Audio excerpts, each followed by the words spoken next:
बिस्मिल्लाहिर्रहमानिर्रहीम। अस्सलाम वालेकुम। आपका दोस्त सलमान हैदर। दुआ है परवरदिगार से कि उसने आपको और आपके अहले खाना को अपनी हिफ्ज़ व अमान में रखा हुआ। बिलाखिर चार्जशीट सामने आ गई है मुस्लिम लीग नून की तरफ से, ऑफिशियल चार्जशीट जो पाकिस्तान सुप्रीम कोर्ट के, जी हाँ, उनके जजेस के खिलाफ उन्होंने चार्जशीट दी है। यानी हमारी खबर पर अब ये कह लें कि ऑफिशियल मोहर सब्त हो गई है। प्रेस रिलीज राना सनालो साहब की जानिब से जारी की गई है, जिनकी बिना पर उनको सुप्रीम कोर्ट के जजेस से इख्तलाफात हैं, तहफ़्फ़ुज़ात है, और मुस्लिम लीग नून ने एज आ पार्टी उनके किसी केस में उनके हवाले से अदालत में पेश होने से साफ इनकार कर दिया। वो पूरी चार्जशीट के जरा 5-6 पॉइंट सुन लें कि दरअसल ये बनने क्या जा रहा है, और दरअसल इन दो जजेस से, जिनमें से अभी दो और अपकमिंग हैं, इनको मामला है क्या, ज़रा वो सुन ले जी। टोटल बाकायदा जजेस पर अदम एतमाद का इजहार कर दिया जी नून लीग ने प्रेस रिलीज के जरिए। इल्ज़ाम है कि जस्टिस एजाजुल हसन और जस्टिस मज़हर अली अकबर का मुस्लिम लीग नून के लिए रवैया मुतासिबाना है। अकॉर्डिंग टू दिस चार्जशीट जो सुप्रीम कोर्ट के जजेस के ऊपर पाकिस्तान मुस्लिम लीग नून ने दे दी है, हाजिर गवर्नमेंट ने सुप्रीम कोर्ट के हाजिर जजेस के खिलाफ चार्जशीट पेश की है। ज़रा ये सुन ले जी। उन्हें कहा इनका रवैया मुतासिबाना है। जस्टिस एजाजुल हसन नवाज शरीफ के पनामा का जो केस था उसके खिलाफ मुकदमे में निगरान जज रहे हैं, ठीक है। इनसे इंसाफ की कोई तवक्को नहीं है according to this press release, ठीक है। जस्टिस मज़ाहिर अली अकबर की ऑडियो लीक का मामला नाकाबिल तरदीद सबूत है, जो अभी परवेज़ इलाही साहब की उनसे गुफ्तगू हुई थी कि मैं मिलने आ रहा हूँ, मैं मिलने आ रहा हूँ, मैं मिलने आ रहा हूँ, ठीक है जी। वो सामने आ चुका है, नाकाबिल तरदीद सबूत है वो। इनकी गैर जानिबदारी पर सवाल उठ चुका है जी। ये दूसरे जज के ऊपर उन्होंने खिलाफी नोट दे दिया जी। दोनों जज नवाज शरीफ, शहबाज शरीफ से मुतल्लिक दर्जनों मुकदमात में मुखालफाना फैसले दे चुके हैं। यानी ये नून लीग के खिलाफ फैसले देते हैं और मुतासिबाना फैसले दे चुके हैं, जैसे कि पनामा पार्टी लीडरशिप का वही मामला नहीं था जब पनामा का केस में नवाज शरीफ साहब नाअहल हुए थे, उन्होंने कहा पार्टी की सदारत अब उन्हीं वो शहबाज शरीफ साहब को मिल गई थी और नवाज शरीफ साहब सरपरस्त आला मिल गए थे, तादम आजी वज़ीर आज़म, दिलों के वज़ीर आज़म बन गए थे। जी हाँ, पार्टी लीडरशिप वाला केस, उसमें भी ये दो जज थे जिन्होंने खिलाफ नोट दिया था। पाक पतन allotment case, Ramzan sugar mill case वगैरह, ये मिसालें सारी दी हैं जी। वैसे दर्जनों का जी। कानूनी और अदालती, अब ये कानूनी और अदालती रवायत भी बता रहे हैं। कानूनी और अदालती रवायत के मुताबिक मुतनाज़ा जज, यानी दोनों जज मुतनाज़ा हो चुके हैं, मुकदमे की समाअत से खुद को रज़ाकाराना अलहदा कर लेते हैं। मुस्लिम लीग की कानूनी टीम दोनों जजेस को नवाज शरीफ और पार्टी के दीगर रहनुमाओं की समाअत करने वाले बेंचेस से अलग होने का कहेगी।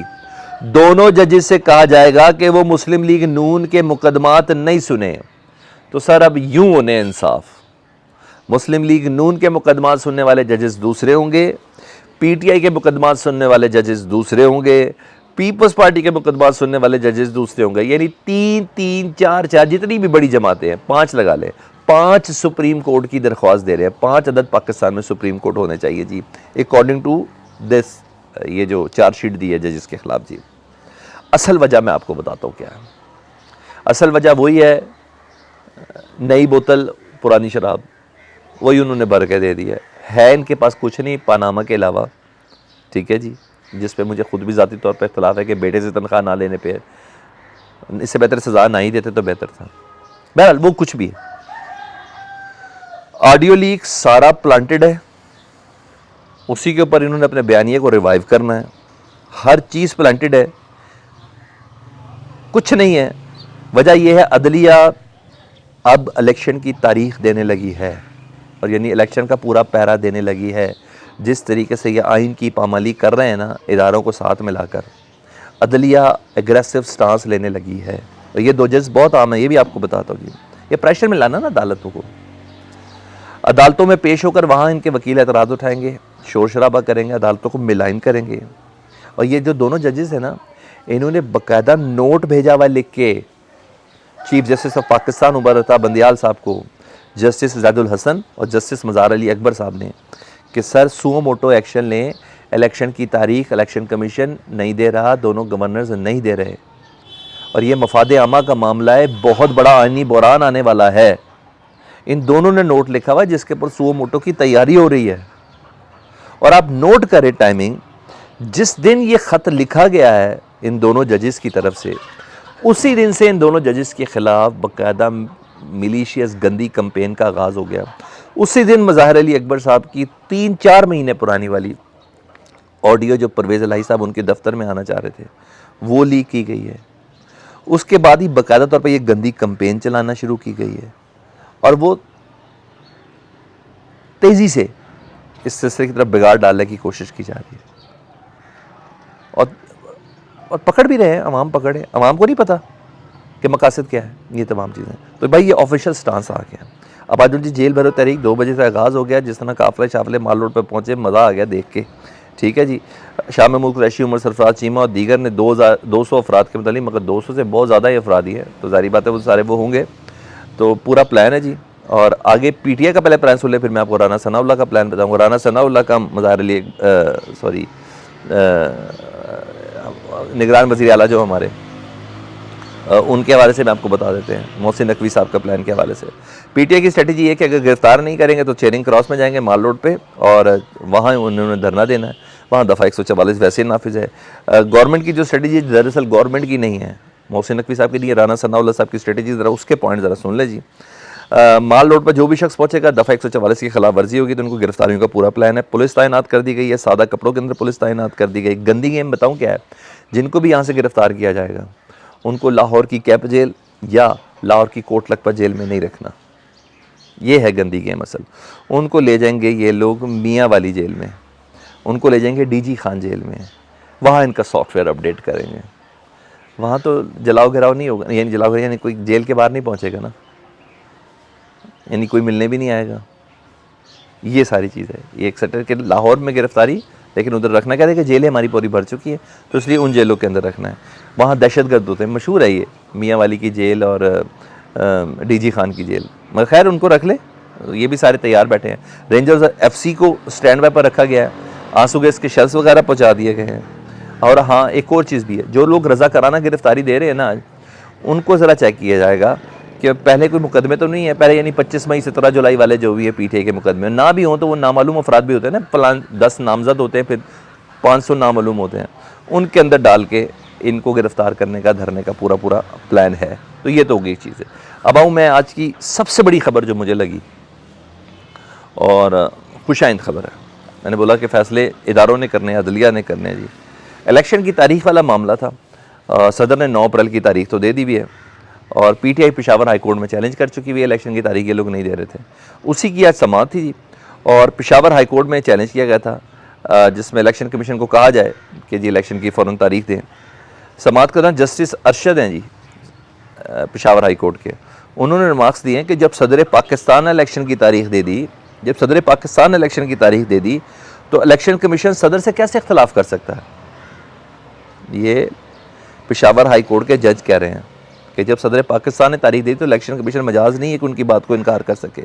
मतलब सदर आइनी सरबराह इन तमाम इदारों के, कैसे इनकार किया जा सकता, इख्तलाफ नहीं किया जा सकता उनसे, यानी। और साथ ही साथ इलेक्शन कमीशन को हुक्म दिया पेशावर हाई कोर्ट ने कि फ़ौरन केपी में इलेक्शन का ऐलान करते हैं, यानी ये दूसरी अहम तरीन इंडोर्समेंट मिल गई है पेशावर हाई कोर्ट की तरफ से। लाहौर हाई कोर्ट की तरफ से एक हो गया जी, पेशावर हाई कोर्ट की तरफ से दूसरा हो गया जी, सदर मुमलकत की तरफ से तीसरा हो गया। इनका जाना ठहर चुका है, इलेक्शन इनको कराए बगैर इनका गुजारा बिल्कुल भी नहीं है। अच्छा जी, ये हो गया। दूसरा एक खबर है कि केपीके के जो गवर्नर है ना, जो मौलाना फजल रहमान के समधी साहब या गुलाम अली, उनके दरमियान और निगरान सेटअप में, निगरान वज़ीर आला के दरमियान कशीदगी बहुत बढ़ गई है, इख्तलाफात बहुत बढ़ गए हैं और यहाँ तक है कि निगरान वज़ीर आला शायद इस्तीफ़ा दे दें। पोस्टिंग ट्रांसफ़र्स का वाला मामला है और अपनी को रिट रखनी है गुलाम अली साहब ने, जिसकी वजह से निगरान वज़ीर आला के साथ सीना में जूझ गए।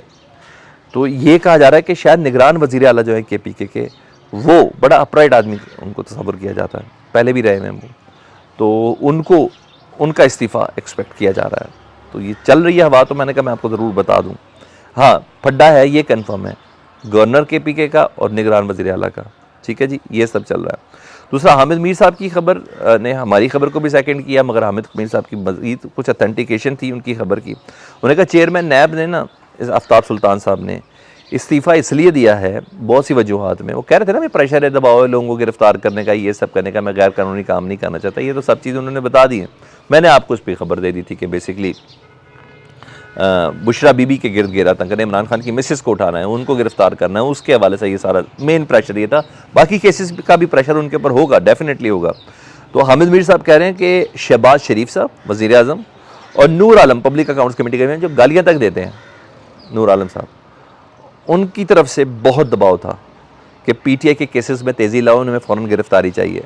नूर आलम साहब तक हुई कम है, ज़रा बदला तो उन्होंने लेना है। मगर मेरा मामला शहबाज शरीफ साहब से भी पीछे का, मेरा मामला नूर आलम खान साहब से भी पीछे का है।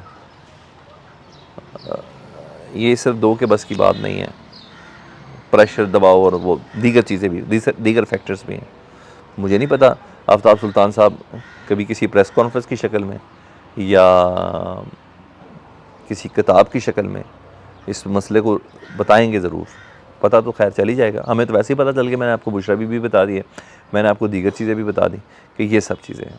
तो ये अब तक की अपडेट्स थी। अल्लाह पाकिस्तान को सलामत रखे, अल्लाह पाकिस्तान को क़यामत रखे, आने वाला हर दिन पाकिस्तान के लिए बेहतरी का बायस बने। अल्लाहुम्मा सल्ली अला मुहम्मद व आले मुहम्मद।